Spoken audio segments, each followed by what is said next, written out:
Hello and welcome to Amethyst Star Crafting. My name is Jane Allmark and I'm a UK independent Stampin' Up demonstrator. And today we are looking at one of my favourite Christmas gift ideas, little boxes that I have ever made over the years.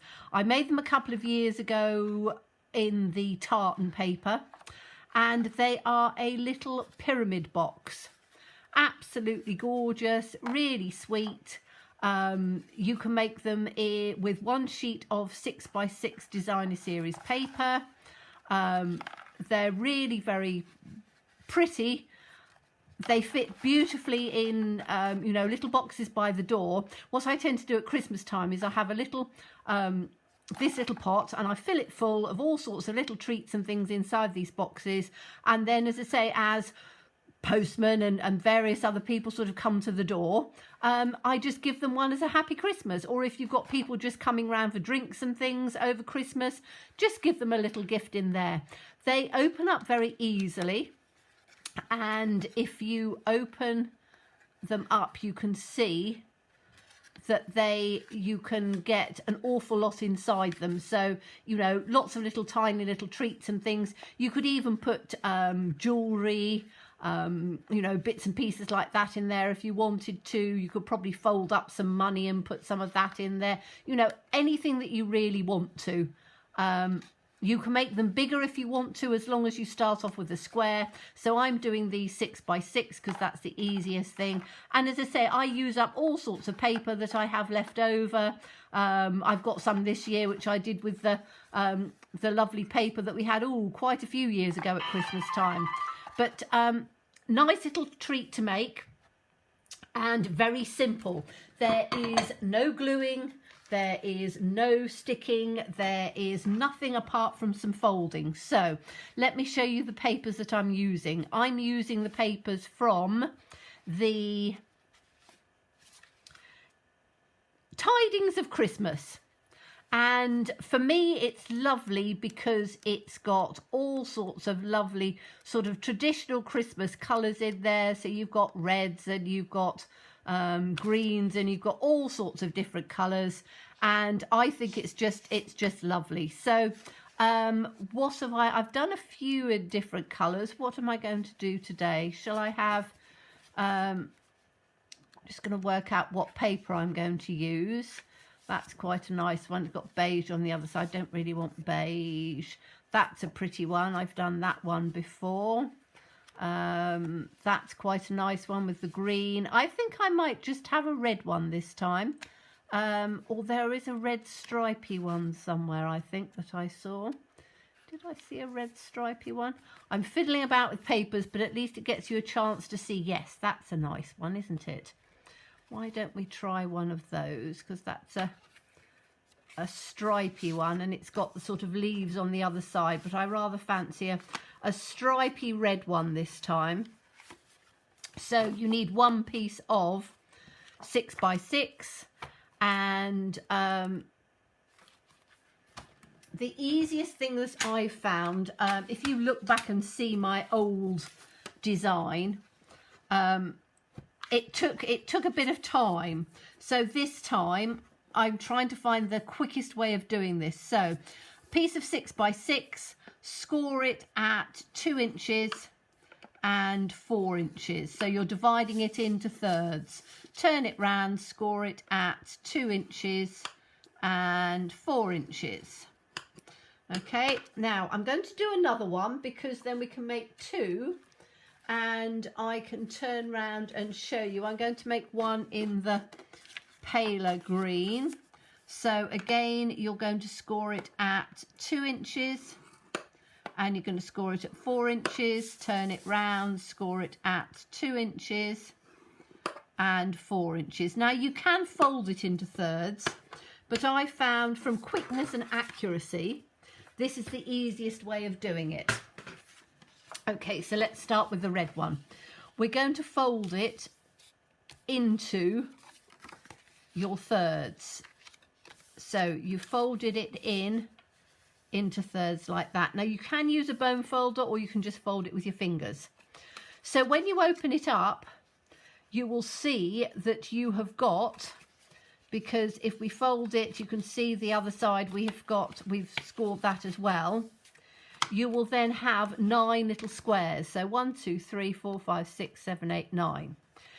On either side, and it doesn't matter which side you're working, you're going to, on that square, you're going to fold this corner up to form a triangle. Turn it round the other side, fold this corner up to make a triangle. Okay. Now we're going to open one of those up so that you've got a line where that triangle has gone. So that line, we're going to fold this up onto that line. And you want to try and get it as accurately as you can. But if you're not completely accurate, it's not the end of the world. Okay, so where we've got this fold, now you can see it on here. You can see that there's a little crease mark there and there's a little crease mark there. We are going to fold the corner up to the top here along that little crease mark, and we're going to do exactly the same with this one, and it's going to come up onto that little crease mark like that. Okay, so we've got 2 pieces that fold up. That then gives us that little point here, and we're going to take this, fold it along the bottom here up to that little point, just inside it, and we're going to fold it up along here.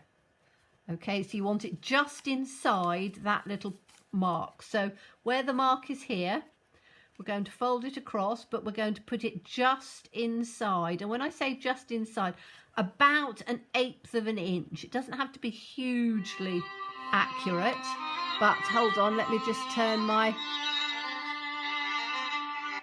phone off.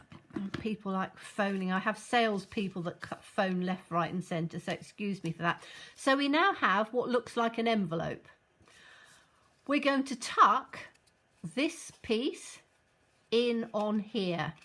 So literally just tuck it in, and that will form your little envelope. And again, you can just give it a little push. So you've got almost like a little envelope. Then we are going to, if you put your finger inside, turn it so that it is on the short side, and you're going to just squish it. So you want to squish it so that it comes like that. You can then take this piece and squish that piece, and this piece you want it to come up to the top. So you've got, you can see you've got the shape of a triangle at the bottom, which is what we want. This piece then tucks back onto itself, and this piece is going to tuck in on here. Now I found that if you just nip the top piece down a little bit so it's flatter, it makes it easier to tuck in. So we're going to tuck it into this little piece here. So we'll open that up, tuck it in, and because we've taken that little top piece off, you want to have it so that that line runs parallel with the other line. And there's your little box.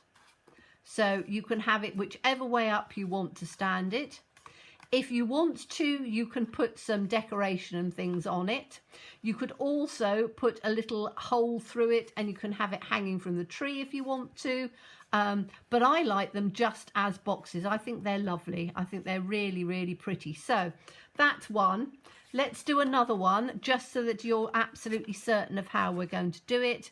And this one we're going to do it, should we do it in a beige? Yes, let's do it in a beige. So we're going to fold this one across. Remember that we've scored it at, did I do a score line on there? I think I forgot that one. Let me have a look on here. Let's do this quickly. So we're scoring it at 2 inches and we're scoring it at 4 inches. There we go. I've just forgotten that little one down there. So we score it at 2 inches and 4 inches, so that we're doing it in thirds. Now, if you don't have a scoreboard, you can just fold it into thirds. I just find it's easier to do it that way because then I can see where I'm doing it. So you folded it in thirds that way, and you're going to fold it in on your thirds the other way. Okay. Now this is sort of directional paper, so I'm going to have it this way up so that I've got my little berries floating up that way. Probably won't make a huge amount of difference, but I just like doing it. It would confuse me if I had it the wrong way. So we're going to open it up. We take this piece, we fold it in on the corner. Okay, turn it round, take this piece, fold it in on the corner. You've got your guidelines to follow because you've got where all your lines are folded. Okay, open one side up, take this flat line and you're going to fold it right up to the top there. Try and get it as centered as you can. Bring it down and fold it across. Okay, now you can see on this one more clearly where our marks are. So on this one, we're going to fold this one straight up onto the corner like that. Take this to the other side, we're going to fold this one straight up to the corner like that. Okay, so I'm just making sure that that is as neat as we can get it.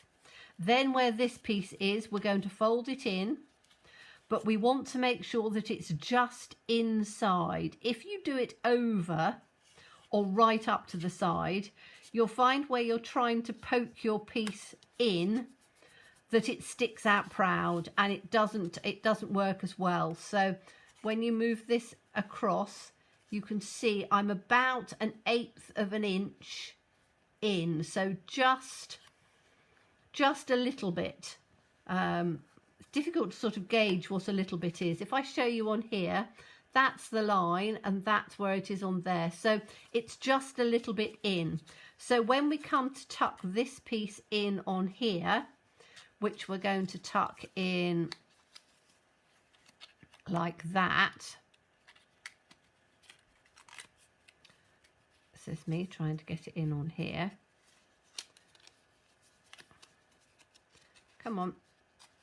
So we're going to tuck this into this piece to make our envelope. Like that.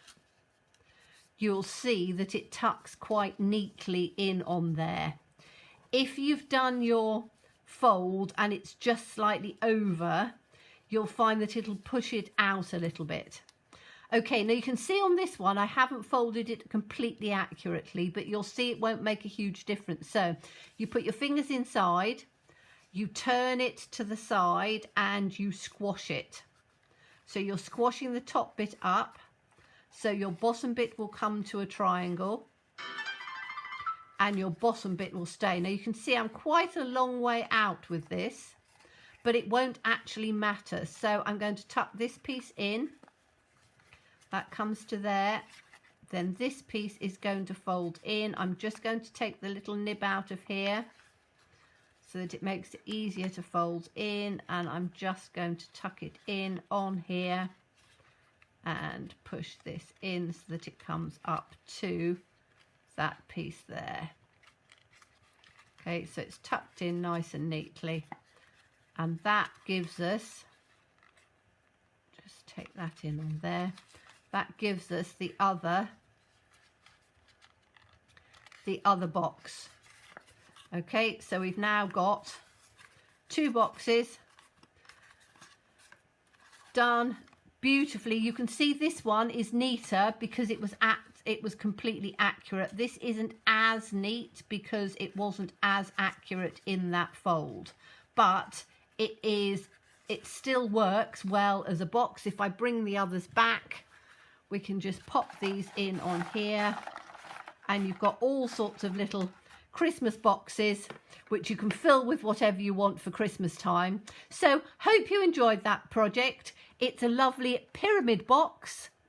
And as always, please stay safe, please stay well, please be kind, and look forward to seeing you again soon. Bye-bye.